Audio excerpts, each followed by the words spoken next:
আসসালামু আলাইকুম গায়েস। লোকটার বাড়ি ঠিকমতো অ্যাড্রেস বলতে পারে না। লোকটি আমাদের মালঞ্চর একজন যাত্রী হিসেবে আসছে। কোথা থেকে আসছে বলতে পারি না। উঠছে উঠা এখন বর্তমানে মোহাম্মদপুর আছে, 40 ফিট পাসপোর্ট অফিসের সামনে। তাকে কি যেন খাওয়ানো হয়েছে, অজ্ঞাত পার্টিরা তাকে খাওয়াইয়া তার টাকা 500-1000 টাকা ছিল, মোবাইল ছিল, আর কি ছিল জানি না, যতটুকু শুনছি। তো সে কিছু বলতে পারে না। তার বাড়ি, দেশের বাড়ি কুড়িগ্রাম, মোটামুটি এটুক জানি। যদি কেউ কোনো সন্ধান পেয়ে থাকেন আর যদি ঠিকানা জানেন আর এই লোকটাকে চিনলে অবশ্যই আপনারা শেয়ার করে দ্রুত ছড়াই দিন। তাকে যেন আইসে নিয়ে যায়। তার কোনো হিতে বোধ নাই।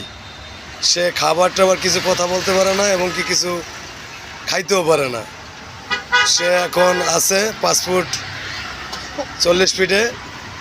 যদি কোনো সন্ধান ব্যক্তি তাকে চিনে থাকেন তো অবশ্যই আপনারা আইসা এখান থেকে নিয়ে যাবেন এবং কি যোগাযোগ করবেন। আপনার নাম কি ভাই? আব্দুর রহিম। আব্দুর রহিম ভাই মোটামুটি এখন একটু কথা বলতে পারে। প্রায় 10-15 মিনিট ধরে কোনো কথাই বলতে পারতো না। মনে হয় কিছু খাওয়ানো হয়েছে তাকে। যাই হোক, এই অসহায় মানুষটির পাশে একটু দাঁড়ান। দাঁড়াইয়া যদি চিনেন তা অবশ্যই আপনারা আইসা তার সন্ধান তাকে তার গন্তব্যস্থানে পৌঁছে দিন। ধন্যবাদ। সবাই লাইভ শেয়ার করবেন এবং তার পাশে দাঁড়াবেন। আল্লাহ হাফেজ। আসসালামু আলাইকুম রহমতুল্লাহ।